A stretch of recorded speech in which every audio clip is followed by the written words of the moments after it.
Good morning everyone. स्वागत है आपका हमारे चैनल पे।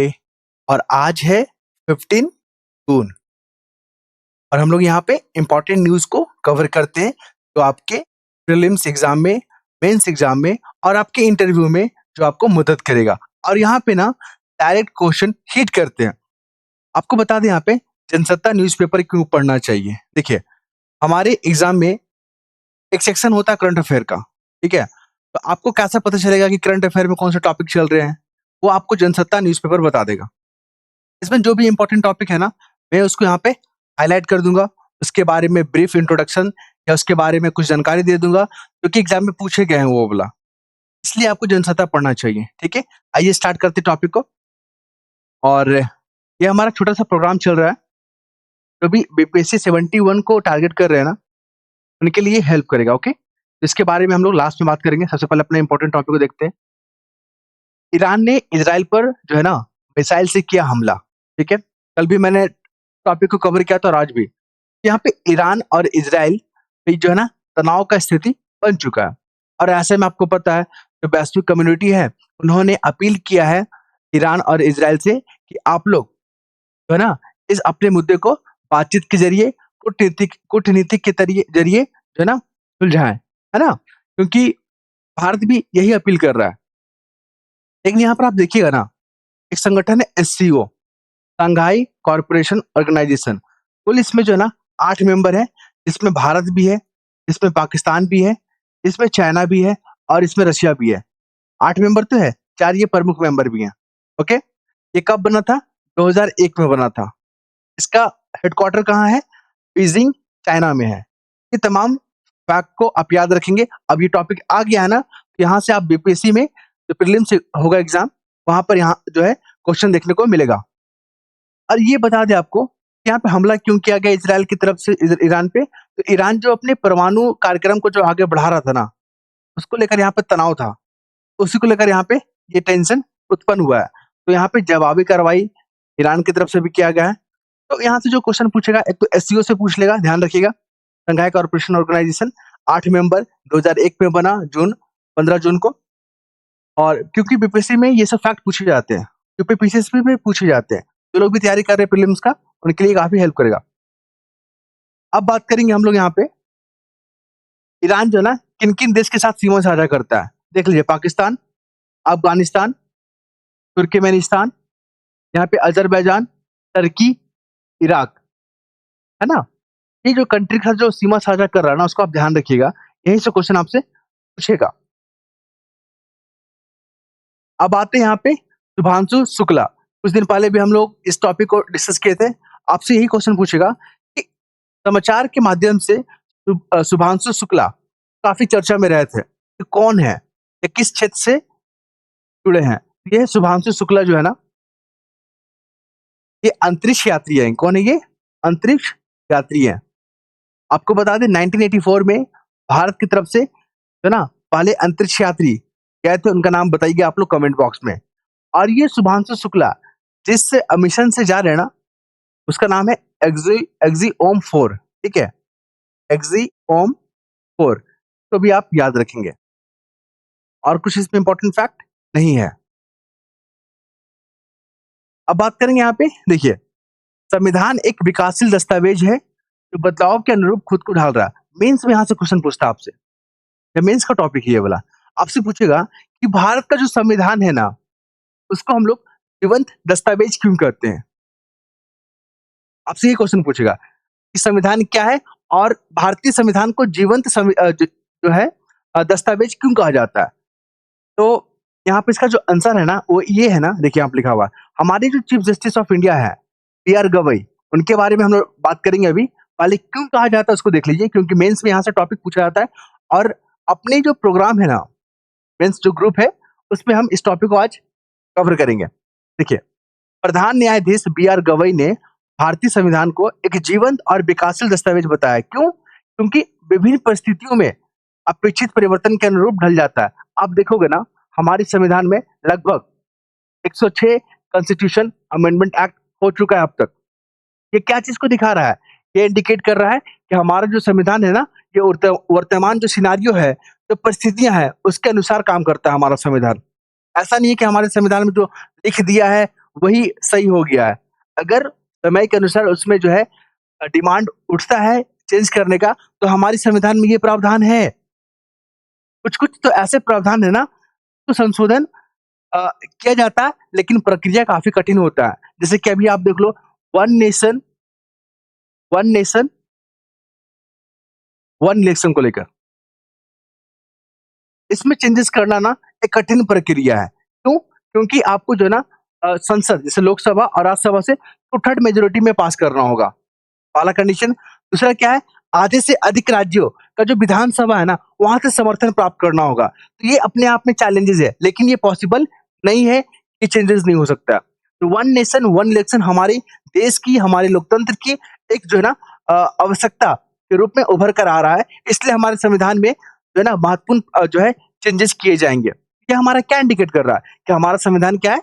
एक जीवंत दस्तावेज है, समय के अनुसार इसमें चेंजेस किए जाते हैं, नए प्रावधान इसमें ऐड किए जाते हैं। जैसे कि महिलाओं को 33% का रिजर्वेशन दिया गया है ना, लोकसभा में और राज्य के विधानसभा में। ये क्या है? ये वर्तमान परिस्थितियों में महिलाओं का प्रतिनिधि जो है ना स्वीकार किया जा रहा है, आवश्यकता है, क्योंकि हमारे देश में 50% आबादी महिलाओं का है और उनका प्रतिनिधि भी तो होना चाहिए ना। इसलिए हमारे संविधान में ये प्रावधान है कि समय के अनुसार, परिस्थितियों के अनुसार अगर उसमें बदलाव करने का इच्छा होता है हमारी जनता के द्वारा, तो उसमें बदलाव कर सकता है। इसी कारण से हमारे जो चीफ जस्टिस ऑफ इंडिया है, उन्होंने कहा कि हमारा संविधान जो है ना एक जीवंत दस्तावेज है। मुझे लगता है कि आपको इस टॉपिक में समझ में आ गया होगा, ठीक है? फिर भी अब देखते हैं हम लोग यहाँ पे जो हमारे सीजीआई हैं, उनके बारे में थोड़ा-सा डिटेल देख लीजिए। ये जो है ना एससी कैटेगरी से बिलॉन्ग करते हैं। पहला, ये जो है ना पहले चीफ जस्टिस ऑफ इंडिया है जो बौद्ध धर्म से जुड़े हुए हैं। ओके? मतलब बौद्ध धर्म से। तो फैक्ट हो गया। और इनका रैंकिंग देख लीजिएगा। मुझे लग रहा है कि 52 नंबर के हैं ये।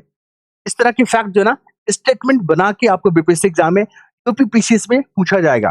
ध्यान रखेंगे। अब हम लोग बात करेंगे बिहार में इंडिया गठबंधन। देखिए, अभी 2 गठबंधन चल रहा है। एक तो एनडीए का एनडीए नेशनल डेमोक्रेटिक अलायंस, जिसमें बीजेपी जो है ना प्रमुख पार्टी है। बाकी जेडीयू हो गया और लोजपा हो गया, हम हो गया, ठीक है?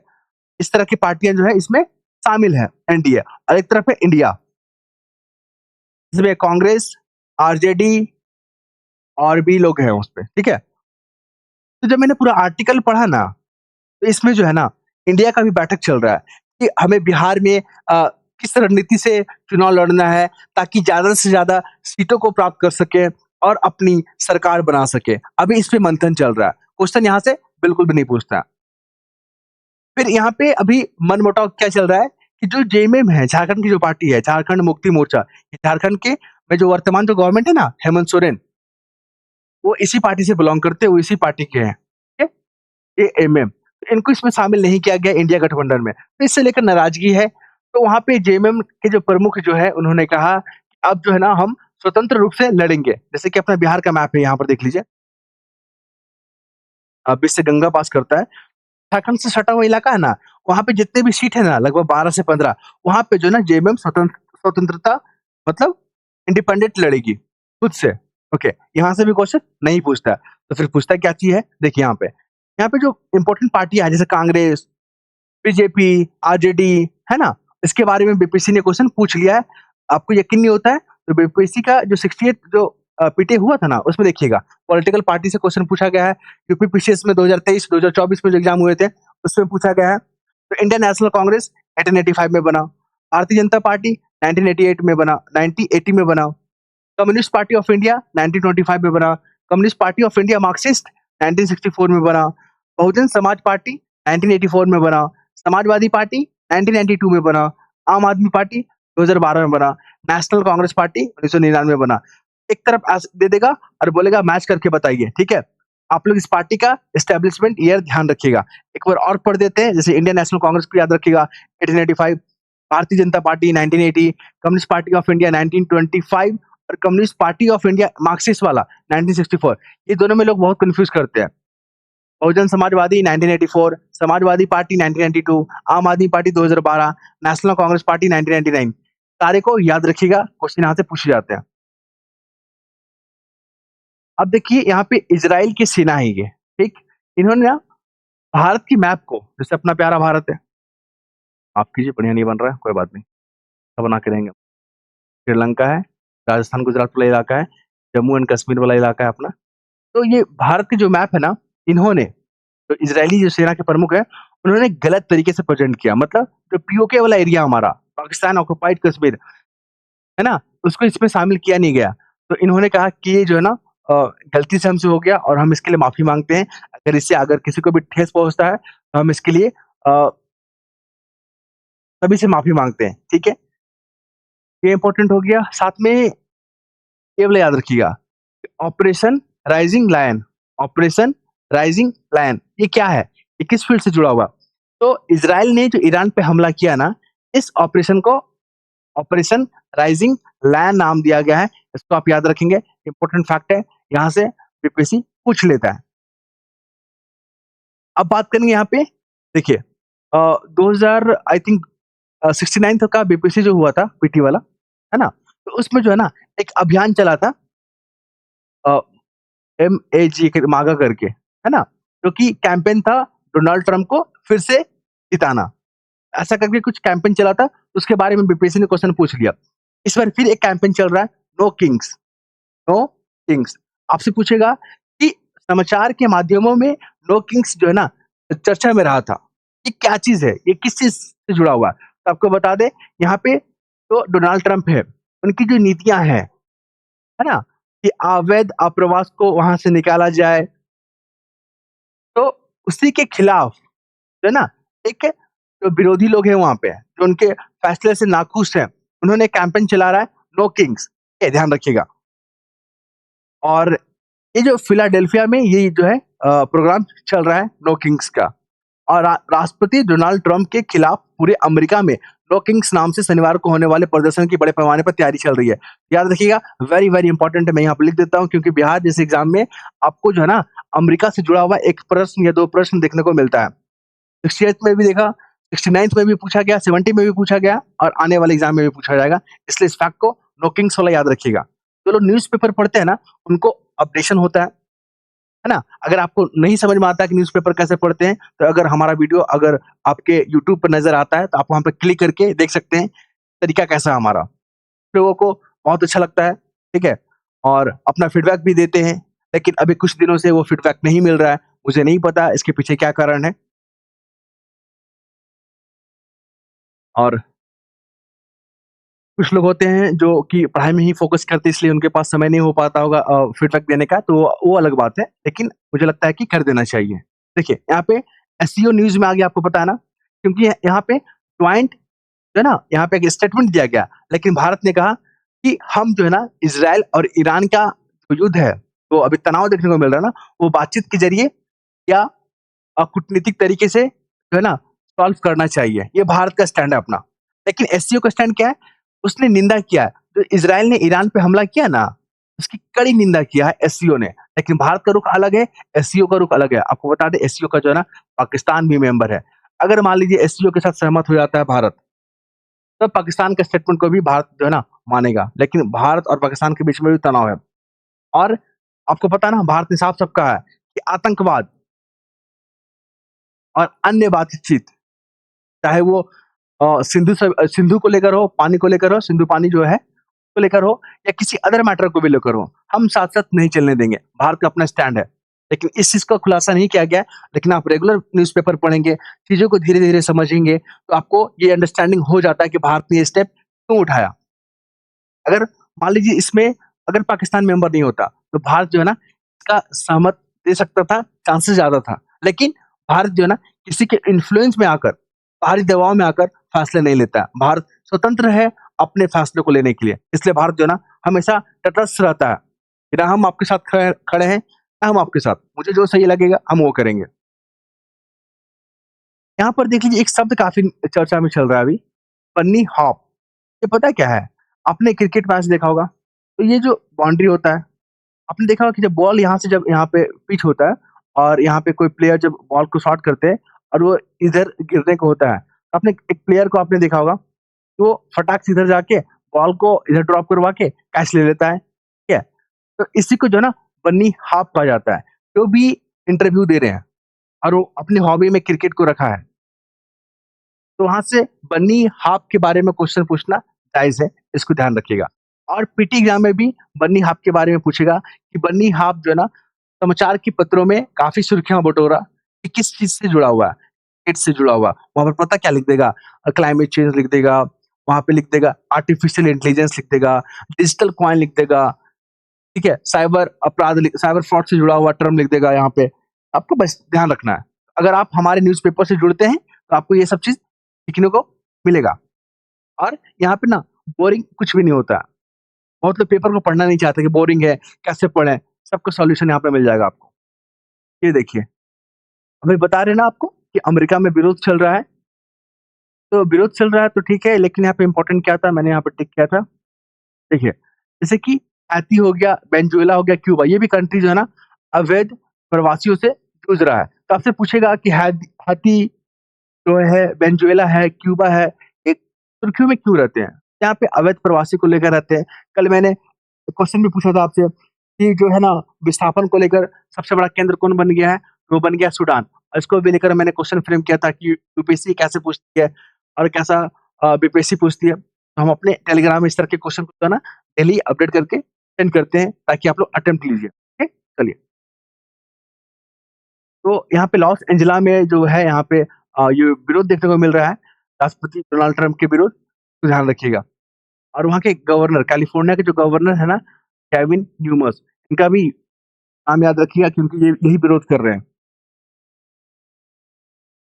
ये है पी चिदम्बरम, संडे को इनका आर्टिकल आता है। ये बहुत ही बैलेंस तरीके से चीज़ों को लिखते हैं। अगर सरकार अच्छी काम करती है, तो सरकार के यहाँ पे जो है ना बैलेंस तरीके से यहाँ पे क्या करते हैं उनका तारीफ़ करते हैं, लेकिन सरकार की अगर कमियाँ नज़र आता है ना, तो उसको बारीकी से यहाँ पे उजागर भी करते हैं। इसलिए इनका आर्टिकल पढ़ना चाहिए। क्योंकि आप ब्यूरोक्रेट बनने वाले हैं, तो आपको ना हर चीज़ में पॉज़िटिव और नेगेटिव समझ में आना चाहिए। जैसे कि यहाँ पे एक तो आपसे पीटी में एग्ज़ाम में पूछ लेता है, अल्बर्ट आइंस्टीन को लेकर कि अल्बर्ट आइंस्टीन ने कौन-सा सिद्धांत दिया था? तो सापेक्षता का सिद्धांत दिया था। इस फैक्ट को याद रखेंगे, बीपीएससी ने कई बार पूछा है, यूपीपीसीएस ने भी पूछा। खैर यहाँ से तो इम्पोर्टेंट फैक्ट ये है, भारत अभी जो है ना मतलब अभी हमारे जो प्रधानमंत्री का 11 साल हो गया, ठीक है? तो उन्होंने बताया कि 11 सालों में देश में क्या-क्या परिवर्तन हुआ, ठीक है? लेकिन इन्होंने कहा कि 2047 तक अगर हमें डेवलप कंट्री बनना है, तो मिनिमम 8% का हमको ग्रोथ रेट चाहिए, जो कि अभी नज़र नहीं आ रहा है। आप यहाँ देख लो, अभी भारत का प्रति व्यक्ति जो इनकम है, वो 2711 के आसपास है। माफ़ कीजिएगा, 2878 $11 के आसपास में है, 2878। लेकिन हमको चाहिए कितना? 14,000 अरब डॉलर चाहिए। बहुत बड़ा गैप है। ना? आपसे क्वेश्चन पूछ सकता है कि भारत का जो संकल्प है कि 2047 तक डेवलप कंट्री बनने का, तो इसके लिए मिनिमम कितना जो है परसेंट ग्रोथ रेट चाहिए होगा? वहाँ पे लिख देगा 6%, वहाँ लिख देगा 10%, वहाँ लिख देगा 12%, वहाँ लिख देगा 8%, लिख देगा नॉन ऑफ द अबव, तो 8% आंसर हो जाएगा। फिर साथ में बता दें आपको, जैसे कि अभी ऑपरेशन सिंदूर हुआ, ठीक है? तो उसके बाद सरकार ने जो है कार्रवाई किया, वो अच्छी बात है। उसके बाद यहाँ पे एक प्रतिनिधि मंडल का गठन किया गया है और ऑपरेशन सिंदूर और भारत का आतंकवाद को लेकर, रोक को लेकर जो अंतर्राष्ट्रीय समुदाय के साथ बातचीत और समर्थन जुटाने का प्रयास किया गया। यहाँ पे आर्टिकल में लिखा है कि भारत ने जो है ना अपने पड़ोसी देश जैसे कि नेपाल, अफ़गानिस्तान, मालदीव, मॉरिशस, श्रीलंका, म्यांमार, बांग्लादेश, भूटान, यहाँ पे प्रतिनिधि मंडल क्यों नहीं भेजे? तो अपने पड़ोसियों के साथ जो है कहीं कहीं तनाव तो नहीं है? कहीं उनको अविश्वास तो नहीं है? यहाँ पे इस चीज़ को उजागर किया। दूसरा क्या है, तो ऑपरेशन सिंदूर चला, उसमें जो हम लोग इक्विपमेंट यूज़ किए, वहाँ पर तो ये नहीं कहा गया कि जो इक्विपमेंट यूज़ किए हैं वो हम लोग फॉरेन से या विदेशों से मँगाए हुए उसका यूज़ किए, राफेल का यूज़ किए। तो हम लोग कहाँ से मँगाए उसको? फ्रांस से मँगाए, ठीक है? बहुत सारे जो है हम लोग ड्रोन का यूज़ किए, है ना? तो वो भी इज़राइल वगैरह से मँगाए हम लोग। इस चीज़ का लिखा गया है कि डिफेंस के सेक्टर में भारत दूसरे देशों पर निर्भर है, सही नहीं है। तो यहाँ पे इस चीज़ को ध्यान रखिएगा कि आपसे मेंस में क्वेश्चन पूछेगा पॉजिटिव इम्पैक्ट या नेगेटिव इम्पैक्ट, तो आपको ये सब फैक्ट पता होना चाहिए। आपको समझ में आ जाएगा ना, यहाँ पे लिखना क्या है क्वेश्चन। ये है तवलीन सिंह, इनका भी आर्टिकल आता है। यहाँ पे गरीबी के बारे में बात किया गया है, ठीक है? अभी आपने न्यूज़ में देखा कि भारत में जो है गरीबी काफ़ी कम हुआ है। तो इन्होंने एक घटना बताया कि अभी भी जो है ना जो है लगभग काफ़ी लोग गरीब हैं, जो कि सही आंकड़े जो है नज़र नहीं आ रहे हैं। यहाँ पे ये आर्टिकल आपको पढ़ना चाहिए। मुझे इम्पोर्टेंट मतलब वो फैक्ट नज़र नहीं आया जो एग्ज़ाम में आपका पीटीए में डायरेक्ट पूछता है, लेकिन गरीबी को लेकर क्वेश्चन पूछता है। गरीबी से आप क्या समझते हैं? भारत में किस प्रकार की गरीबी है? और गरीबी से निपटने के लिए सरकार ने क्या-क्या हालिया प्रयास किया है? गरीबी से जुड़ा हुआ कमेटी के बारे में चर्चा करें। तो ये सब चीज़ यहाँ पे फैक्ट में नहीं मिला, इसलिए मैंने यहाँ पे हाइलाइट नहीं किया। लेकिन अगर आपके पास समय होगा, टॉपिक पढ़िएगा, इससे आपके अंतर्गत ना एक वो आएगा, डेवलप होगा, क्या बोलते हैं उसको? कॉन्सेप्ट, चीज़ों को आप समझेंगे। नेक्स्ट मूव करें हम लोग यहाँ पे। ये है टॉपिक ऑफ कैंसर। कौन-कौन सा कंट्री पास करता है? अभी देख लीजिए यहाँ पे। यहाँ पे जो है ना China, India, Taiwan, Myanmar, Bangladesh, Oman, UAE, Egypt, Libya, Algeria, western Sahara, Bahamas, Mexico. देखिए इतना कंट्री है, इससे पहले आप ना तो इंडिया के आस-पास वाला जो पड़ोसी देश है, उसको ध्यान में रखिए। जैसे कि यहाँ पे इंडिया पास करता है इंडिया से, चाइना से, ताइवान से, म्यांमार से, बांग्लादेश से, ओमान से, यूएई से। पहले आप इतना याद कर लीजिए, उसके बाद आप आगे बढ़िएगा, ठीक है? बार-बार अगर चीज़ों को देखेंगे ना, तो वो चीज़ ऑटोमैटिक याद हो जाता है। Horn of Africa, great rift valley, फिर यहाँ पे कालाहारी डेज़र्ट, फिर यहाँ पे आपको एटलस माउंटेन, फिर यहाँ पे सहारा डेज़र्ट के बारे में पूछा गया क्वेश्चन, इसलिए मैंने इसको लिया। रशिया यूक्रेन आपको पता ही है युद्ध चल रहा है। सी ऑफ एज़ोव जो है ना, यहाँ पर रशिया और यूक्रेन दोनों सीमा साझा करता है, इसको ध्यान रखिएगा। यहाँ पे इज़राइल अभी न्यूज़ में चल रहा है हमला किया ईरान पे, तो इज़राइल जो है ना इजिप्ट के साथ, जॉर्डन के साथ, सीरिया, लेबनान के साथ सीमा साझा करता है। इस फैक्ट को आप याद रखेंगे। अफ़गानिस्तान किन-किन देश के साथ? चाइना, पाकिस्तान, ईरान और तुर्कमेनिस्तान, कज़ाकिस्तान, उज़्बेकिस्तान के साथ। यहाँ पर जो है ना ग्रासलैंड के बारे में बात किया गया, तो जो ट्रॉपिकल ग्रासलैंड है जैसे लानोस, अफ्रीकन सवाना, पैम्पॉस और ऑस्ट्रेलियन सवाना, ठीक है? जो सवाना है ना, वो ट्रॉपिकल वाला ग्रासलैंड है, उसको याद रखिएगा। कंपास और लेनोस, ठीक है? ये फैक्ट को आप याद रखेंगे, एग्ज़ाम में क्वेश्चन देता है। कल हम लोग देखे थे ठंडी जलधारा को, कनारी, ग्रीनलैंड, लेब्राडोर, कैलिफोर्निया, फिर यहाँ पे वेस्टर्न ऑस्ट्रेलिया, वेनेजुएला, फिर पेरू। इसको आप याद रखेंगे। गर्म को हम लोग कल कवर करेंगे, ठीक है? ठंडा याद रख लीजिए आज। ये पहाड़ का लोकेशन याद रखिएगा, नीलगिरी वही एरिया है जहाँ पे ईस्टर्न और माफ़ कीजिएगा वेस्टर्न घाट और ईस्टर्न घाट मिलता है, उसको नीलगिरी बोलते हैं। टोडाबेटा, अनाईमुडी, ठीक है? उसके बाद कार्डेमम हिल्स। यहाँ पे रॉकी जो है ना नॉर्थ अफ्रीका में एंडीज़, अपना एशिया में हिमालय, तो याद रखेंगे आप। यहाँ पे काराकोरम, लद्दाख, जास्कर, पीर पंजाल देखिए अभी इंडस के कारण न्यूज़ में था, फिर यहाँ पे आतंकवादी घटना पहलगाम हुआ, रीजन से क्वेश्चन पूछना सही है। तो यहाँ पे आप काराकोरम, लद्दाख, जास्कर के बारे में पढ़ लीजिए। यहाँ पे आप पढ़ लीजिए नागा पर्वत यहाँ पर देखने को मिल रहा है। फिर यहाँ पे आप देखोगे तो नंदा देवी, फिर आप यहाँ पर देखोगे Kanchenjunga, okay? Tafla hills, Mihir hills, ये लोकेशन से क्वेश्चन आपसे। और दिल्ली के कारण जो है ना अरावली काफ़ी न्यूज़ में रहता है, ये भी क्वेश्चन पूछ लेगा आपसे। नॉर्थ ईस्ट अभी न्यूज़ में चल रहा है, ठीक है? अभी मेघालय में जो कांड हुआ, मर्डर केस हुआ, फिर मणिपुर आपको पता ही है लॉ एंड ऑर्डर का प्रॉब्लम है यहाँ पे, हत्यारों के बीच में। यहाँ पे त्रिपुरा और मिज़ोरम, ये तो ऐसे स्टेट है जहाँ पे टॉपिक ऑफ कैंसर पास होता है। नागालैंड को ध्यान रखिएगा, यहाँ पे म्यांमार के साथ सीमा साझा कर रहा है मिज़ोरम, मणिपुर, नागालैंड, अरुणाचल प्रदेश, ओके? हाँ, देखिए मैंने यहाँ पे लगाया था ना, ये आपको स्टार्टिंग से दिखा देते हैं इस चीज़ को। तो जुड़ना चाहते हैं, वो जो लोग जुड़े, है ना? जिनको ज़रूरत है। ये हमारा बीपीएससी 71 जो कोर्स चल रहा है, इससे किन लोगों को फ़ायदा होगा? वो लोगों को फ़ायदा होगा जिनको ज़्यादा पढ़ने का मन नहीं करता है, लेकिन एग्ज़ाम क्रैक करने का मन करता है। तो वहाँ पे टू द पॉइंट आपको जो है यहाँ पे बताया जाएगा, नोट्स प्रोवाइड किए जाएँगे, क्वेश्चन आंसर के फॉर्मेट में। यहाँ पर प्रीवियस ईयर क्वेश्चन आपको डिस्कस किए जाएँगे, मोस्ट इम्पोर्टेंट क्वेश्चन डिस्कस किए जाएँगे और जो जनसत्ता हम लोग कवर करते हैं, वहाँ पे जो मेंस के वाला टॉपिक है, तो क्वेश्चन कैसे फ्रेम होगा, इसके बारे में डिस्कस किया जाता है। कई लोग यहाँ पे जुड़े हैं ग्रुप में, ओके? तो कभी जुड़ना है, आप यहाँ पे कॉल कर सकते हैं, मैं नंबर यहाँ पर लिख देता हूँ 9430 5 के बाद 7042 ठीक है। आप लोग यहाँ पे कॉल करके यहाँ पे सकते हैं, इंक्वायरी कर सकते हैं। यहाँ पे जो है ना लगभग 15 क्लास और 15 पीडीएफ यहाँ पे सेंड किया जा चुका है।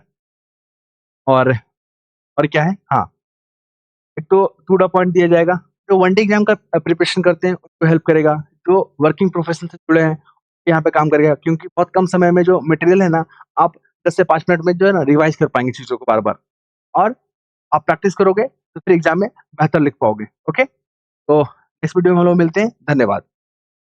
और हाँ, अपना फीडबैक देना ना भूलें।